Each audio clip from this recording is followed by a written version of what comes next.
HRT-1-ის ნიშნებით ქუთაისში 6 ორსული გოგონა მკურნალობს, მათ შორის 2 პაციენტი დედათა და ბავშვთა სამედიცინო ცენტრში მწვავე ფორმებით შეიყვანეს, თუმცა დღევანდელი მონაცემებით დაინფიცირებულების ჯანმრთელობის მდგომარეობა გაუმჯობეს და დაავადებულებს ხელოვნური სუნთქვის აპარატი არ სჭირდებათ. ამ დროისთვის ცენტრში სულ 70 ბავშვსაც მკურნალობენ. 2 მათგანის ჯანმრთელობის მდგომარეობა საშუალო სიმძიმის, მაგრამ სტაბილურია. ბოლო ოფიციალური მონაცემებით სულ საქართველოში HRT-1-ის 749 ფაქტია დაფიქსირებული. გრიპმა 5 ადამიანი იმსხვერპლა. საშუალო სტატისტიკით ყოველდღიურად ქვეყანაში 30-დან 40-მდე ახალი შემთხვევა ფიქსირდება.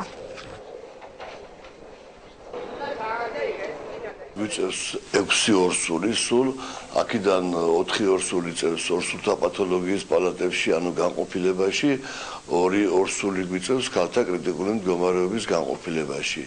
ერთი საჩხერიდან ჩამოყვანილი არის გუშინ და ერთი გუშინ წინ შემოვიდა ცხოროწყუს რაიონიდან.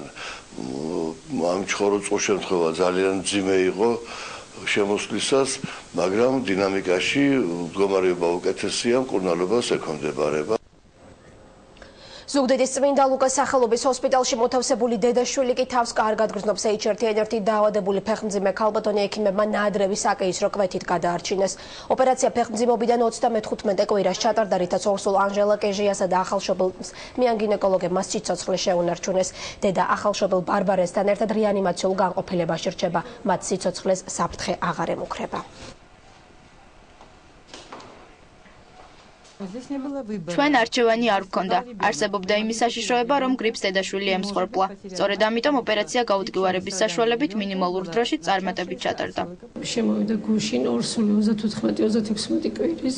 დღეს გაკეთდა საკეისრო კვეთად. ამჟამად მდგომარეობა დამაკმაყოფილებელია. ბარბარეს ვარქმევთ, რადგან დღეს ბარბარობა. გადავწყვიტეთ, რომ ბარბარადა ვარქმევთ. სოხუმში კი HRT-1-მა 3 ადამიანი იმსხვერპლა. გარდაცვლილ პაციენტებს დაავადების შემდგომი გართულებები განუვითარდათ. ოკუპირებულ ქალაქში კვალიფიციური სამედიცინო პერსონალისა და თანამედროვე აპარატურის არარსებობის გამო ვირუსს ლაბორატორიულად ვერ ადგენენ. თუმცა ვრცელდება ინფორმაცია, რომ დაღუპულ პაციენტებს გრიპის ყველა სიმპტომი აღანიშნებოდათ.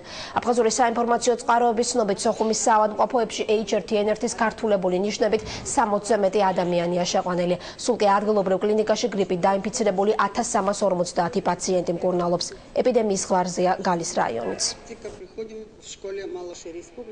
გადაგზავნილია საკმაოდ დოზა მედიკამენტების, რამოდენიმე 1000 ტაბლეტკა არის გადაგზავნილი. მინდა მიმართო მოსახლეობას, ყველას, ვინც არის ოკუპირებულ ტერიტორიაზე, ვისაც კი აღინიშნება მაღალი ტემპერატურა და არის გართულებული სიმპტომები გრიპის, შეუძლიათ გადმოვიდნენ და მიმართონ ზუგდიდის დევნილთა პოლიკლინიკას, ასევე ნებისმიერ დაწესებულებას.